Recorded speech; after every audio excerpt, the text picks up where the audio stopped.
4, si os parece, con ese apartado que dedicamos siempre a las criptomonedas, que además hoy traemos creo que unas métricas, unas gráficas interesantísimas, y luego seguimos viendo ese mercado, y no se nos olvida, Michael, vamos a ver, claro que sí, el DAX alemán. Un minuto y estamos en plato.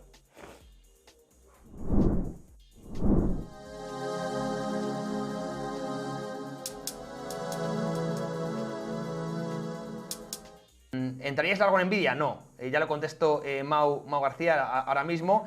También preguntan por aquí un par, Luis G, por un par bueno, que si no nos da tiempo a contestarlo hoy, lo veremos mañana, ¿vale? Y ya anunciaremos que en un futuro haremos, bueno, algún chat especial para tener una carta. No quiero adelantarme, pero ya os lo aviso. Pero bueno, hoy no da tiempo, quedan 10 minutos y toca la parte macro, como siempre, así que os espero ya en plato.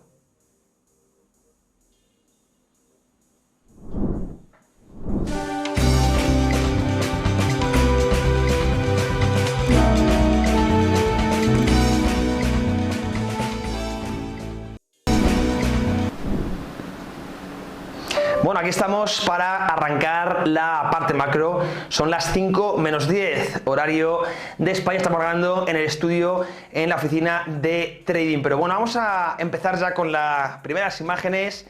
Esta sección que ya sabéis que me encanta, que quizás es la favorita del programa. Lo ponemos en esta pantalla para empezar a explicar el nivel de endeudamiento y vamos a hablar, bueno, de muchas cosas, centrarnos un poquito en la fontanería monetaria o la fontanería de mercado. Aquí lo tenéis, la primera de las imágenes que, bueno, vamos a ponerla en grande para que la veáis bien y no perdáis detalle.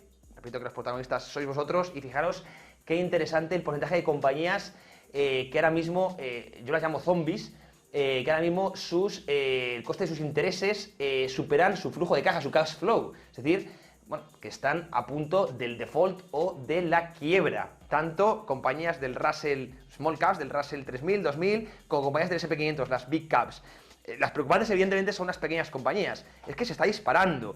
¿Qué quiere decir? Que una compañía, su coste financiero, es decir, lo que paga por intereses, supere su cash flow.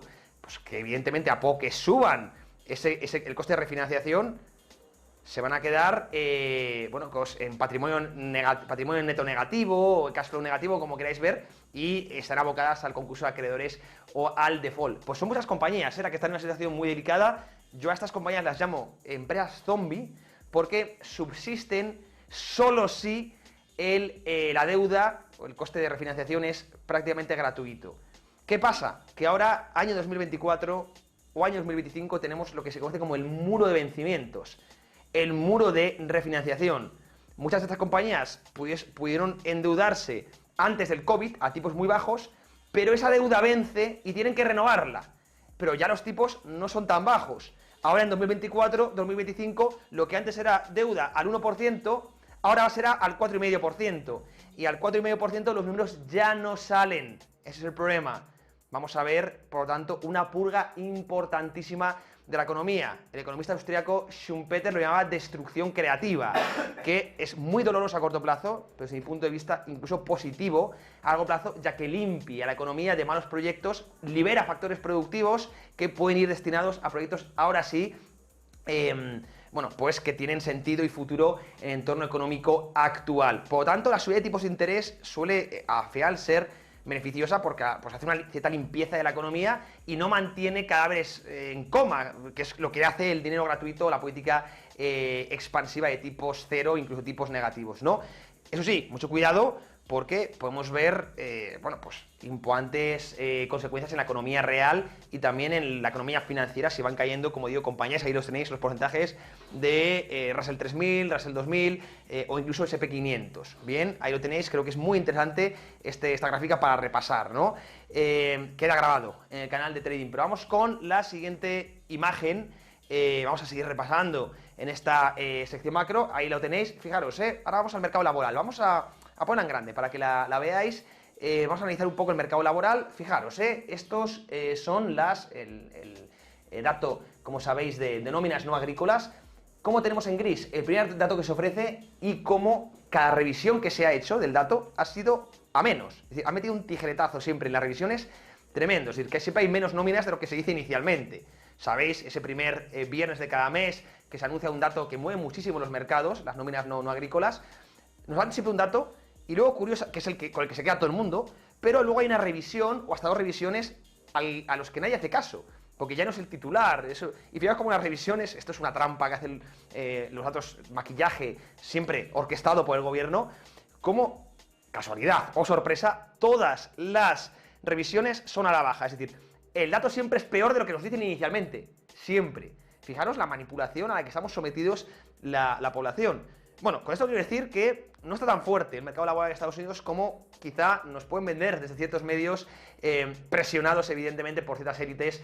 No olvidemos que los medios y la cátedra claramente están controlados por aquellos de arriba. Trading Pro es independiente, ya lo sabéis, y aquí estamos diciendo verdades. Vamos y seguimos con el mercado laboral, con el siguiente gráfico.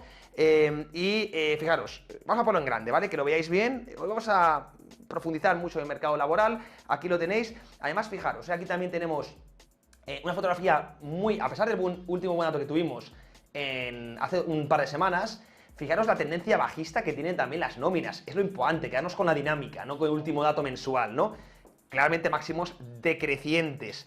Esto no es positivo. La tendencia es muy mala y evidentemente se está enfriando el mercado laboral de Estados Unidos, que ahora es uno de los grandes drivers junto a la inflación. Y por eso mueve tanto mercados. Por un lado nos ofrecen unos datos que luego se revisan siempre a la baja, y a pesar de que hay mucha euforia por el último dato que tuvimos, que es un dato además, ahora lo explicaremos, a pesar de que fue bueno, o entre comillas bueno, la tendencia quiero que se vea bien. Que lo importante es la tendencia, no un dato particular, ¿no? Es muy, muy, muy mala. Y cuidado porque aparte, el último dato que lo veis en amarillo, que bueno, pues puede tener se puede salvar entre comillas, hay mucho empleo público. Ahí, los empleos públicos siempre son pasivos futuros del Estado, así que es una forma muy fácil a corto plazo de maquillar. Pero ¿cómo se paga un impuesto público? A un trabajo público con impuestos extraídos del sector privado, que ya está muy ahogado, así que no es del todo bueno. Además, muchos trabajos part-time, no full-time, bueno, es un dato bueno, pero pues muy maquillado también, ¿no? Pero cuidado porque, insisto, sigo diciendo que pues mucha gente valora si estamos en recesión o no en función del mercado laboral. No está tan bien como nos dicen. Seguimos, vamos con la siguiente de las imágenes, la tercera si no me equivoco, no, la cuarta del día de hoy. Vamos a ponerla en grande también, fijaros, Reserva Federal y BCE. Bueno, en este entorno macroeconómico, Estados Unidos ya vemos que quizá no esté tan bien.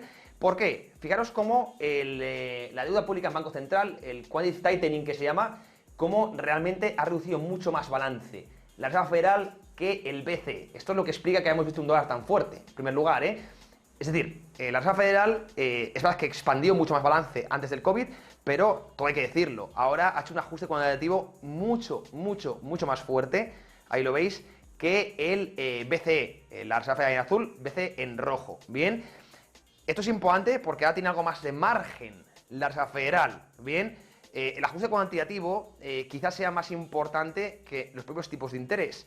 Bien, lo que es el QE o el QT, que se dice, ¿no? Que es cuando el Banco Central compra activos o cuando deja vencer activos. Está ahora en el segundo escalón, que es, como digo, dejar vencer los bonos y por tanto reducir el balance. Esto drena mucha liquidez y es lo que tiene mucho impacto en las bolsas. Bueno, la Fed ha sido mucho más agresiva que el BCE, por lo tanto tiene cierto más margen desde mi punto de vista ahora para estimular la economía. ¿Cuándo lo va a estimular? Cuando quiera reconocer que el empleo está debilitado.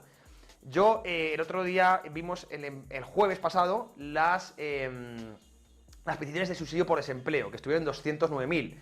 Hasta que no veamos en 300.000 aproximadamente, no creo que la Reserva Federal tenga que actuar. Bien, pero empieza a tener margen, que es lo importante. Pero, insisto, ahora mismo, quizá más que la inflación, empieza a ser clave los datos de empleo. Tanto, como digo, las peticiones de subsidio por desempleo.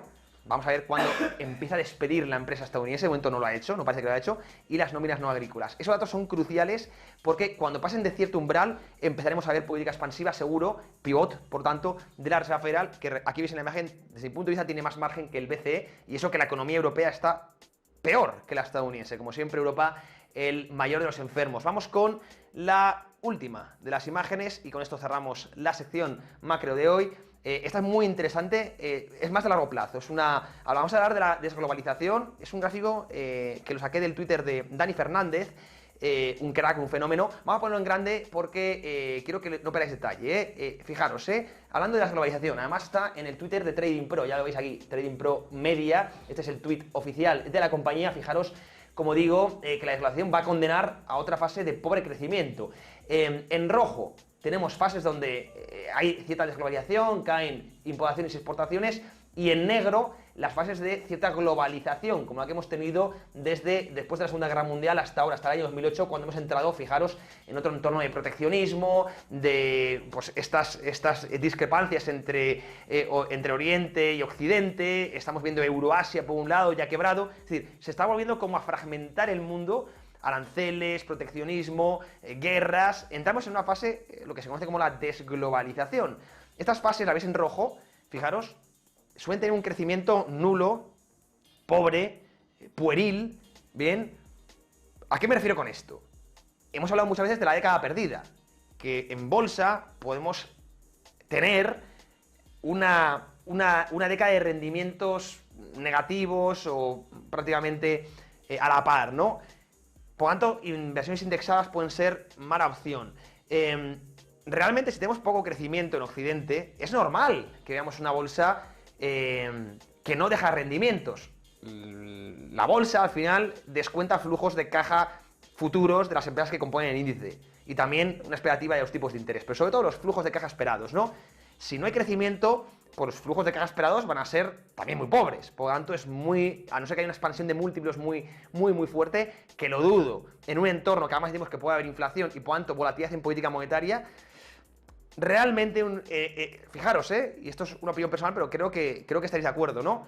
En un entorno de bajo crecimiento, derivado de la desglobalización, siempre ha pasado, y lo estamos viendo, no hay más que ver un poco el contexto geopolítico, esa fragmentación de la que hablo, el auge de populismos. Hoy leía que el ADF en Alemania, la extrema derecha, está ya prácticamente consiguiendo un 25% del voto, pero es una cosa que estamos viendo en prácticamente todos los países, extrema izquierda en el sur de Europa, Latinoamérica, bueno, en general, ¿no? Auge de populismos, fragmentación, guerras, proteccionismo, aranceles, todo eso pues es común en épocas de desglobalización, donde es normal, es evidente para alguien que está algo versado en economía, lo va a entender, ver crecimientos muy pobres. Crecimientos muy pobres van asociados a rendimientos muy pobres en la economía financiera, economía real, economía financiera, ¿no? Y más si además tenemos un entorno, como yo lo espero, de cierta inflación. Esto nos lleva a la importancia de la gestión activa, la importancia de saber movernos ya no solo entre valores dentro de la renta variable, sino entre activos. Oye, commodities, donde sí puede ser una